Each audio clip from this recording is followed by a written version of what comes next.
नमस्ते बच्चों। इस कहानी का नाम है घमंडी का बाघ। इस कहानी को सभी बच्चों को ध्यानपूर्वक सुनना है। कहानी के उपरांत इसे अपने शब्दों में औरों को भी सुनाना है। तो आइए शुरू करते हैं। घमंडी का बाघ। स्कूल से लौटकर सभी बच्चे घमंडी के बाग में खेलते थे। वह बाग नरम हरी घास वाला और बड़ा सुंदर था। पेड़ की टहनियों पर चिड़िया गाती तो बच्चे उन्हें सुनने के लिए खेलना बंद कर देते थे। वे एक दूसरे से कहते, यहाँ हम कितने खुश हैं। एक दिन घमंडी वापस आ गया। उसने अपने बाग में बच्चों को खेलते देखा। वह चिल्लाया, तुम सब यहाँ क्या कर रहे हो? सारे बच्चे वहां से भाग गए।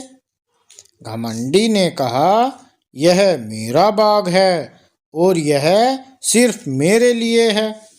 उसने बाग के चारों ओर एक ऊंची चारदीवारी बनाई और उसके बाहर एक बोर्ड टांग दिया, बाग में आना सख्त मना है। अब बच्चों के खेलने के लिए कोई जगह नहीं बची। बसंत का मौसम आया। सभी जगह छोटे छोटे फूल खिलने लगे। नन्ही चिड़ियां चहकने लगीं, परंतु घमंडी के बाग में अभी भी जाड़ा ही था। वहां थी केवल बर्फ और ठंडी हवा। हवा ने कहा, हमें ओलों को भी बुलाना चाहिए। फिर क्या था, हर दिन 3 घंटे बड़े बड़े ओले बरसने लगे। घमंडी सोचता, जल्दी ही मौसम बदलेगा, लेकिन न बसंत आया न ही गर्मी। एक दिन घमंडी अपने पलंग पर लेटा था। उसे मधुर संगीत सुनाई दिया। एक छोटी सी चिड़िया उसकी खिड़की के बाहर गा रही थी। उसने बाहर झांका तो देखा, दीवार के एक छेद से कई बच्चे बाग में घुस आए थे। वे पेड़ों की डालियों पर बैठे थे। पेड़ बच्चों का साथ पाकर बहुत खुश थे। उनकी कलियां खिलखिला रही थीं।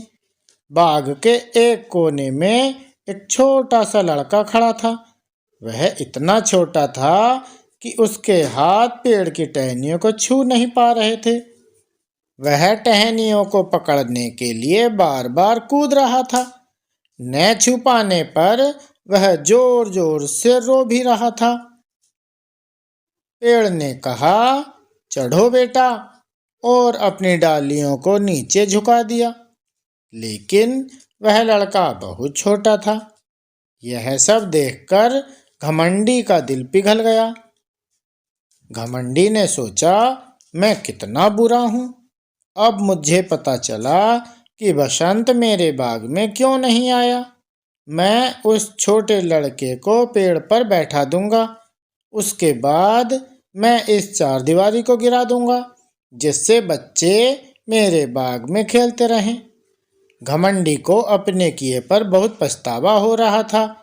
वह दबे पांव बाग में पहुंचा, परंतु बच्चे उसे देखते ही वहां से भाग गए। सिर्फ वह छोटा लड़का नहीं भागा। घमंडी चुपके से उसके पीछे गया और उसने उस लड़के को प्यार से उठाकर पेड़ पर बैठा दिया। छोटे लड़के ने खुशी से अपने हाथ फैलाए और घमंडी के गले में डाल दिए। बाकी बच्चों को भी लगा कि अब घमंडी बदल गया है। घमंडी ने कहा, बच्चों, यह बाग अब तुम्हारा है। लोगों ने देखा, बगीचे में बच्चों के साथ घमंडी खेल रहा है। बच्चे रोज छुट्टी के बाद बाग में खेलने लगे। अब घमंडी कहने लगा, मेरे बाग में बहुत सुंदर से फूल हैं, लेकिन इनमें सबसे सुंदर फूल तो ये बच्चे ही हैं। तो कैसी लगी ये कहानी? अच्छी लगी ना? अब इस कहानी को आपको अपने शब्दों में औरों को भी सुनाना है। यदि ये कहानी पसंद आई हो तो इसे लाइक कीजिए, शेयर कीजिए, चैनल को सब्सक्राइब कीजिए। मिलते हैं अगली वीडियो में। धन्यवाद।